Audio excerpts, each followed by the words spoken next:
नमस्कार शेतकरी मित्रांनो. आपल्या शेतामध्ये जो मोटरसाठीचा बॉक्स असतो, आता याला पेटी म्हणतात, काही जण याला खोकं म्हणतात. तर हे असतो. आता याच्यामध्ये 2 पॉईंट असतात. एक इनलेटसाठी असते आणि एक आउटलेटसाठी असते. आता 2 पॉईंट असते. आता बऱ्याच वेळा इथं काय होत असते, हे असं ओपन राहिलं तर या पत्र्याला घासून वायर कट होण्याची शक्यता असते. आता बरेच जण याच्यासाठी काय करत असतात, आता ड्रिपची नळी घालत असतात.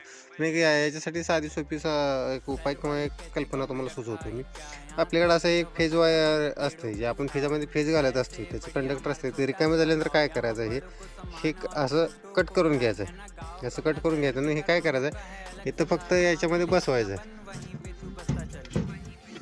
असं बसवून घ्यायचं आहे आणि हे दाबून परत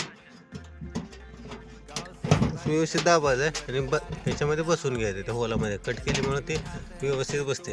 आता हे बसवल्यानंतर काहीच अडचण नाही आहेत. याच्यात फक्त खालवर आहे असं होऊ शकतं आणि एकदम थोडक्या याच्यामध्ये ड्रिपची नळी घातली जर काय होतं, तर ह्याला वरच्या साईडला कॉलर असल्यामुळं हे खाली पण जात नाही आणि वर पण येत नाही. खालच्या साईडून पण कॉलर डबल यायला आहे, त्याच्यामुळे खाली बी जात नाही, वर बी येत नाही आणि एकदम व्यवस्थित सुटेबल बसते. वायरच्या दोन्हीच्या मध्ये गॅप राहते, म्हणजे वायर गरम पी होत नाही आणि वायर जास्त वेळ म्हणजे अशी टाईट पण राहत नाही. तर ही साधी सोपी कल्पना आहे. माहिती कशी वाटली? आवडल्यास लाईक, फॉलो आणि शेअर करा. धन्यवाद.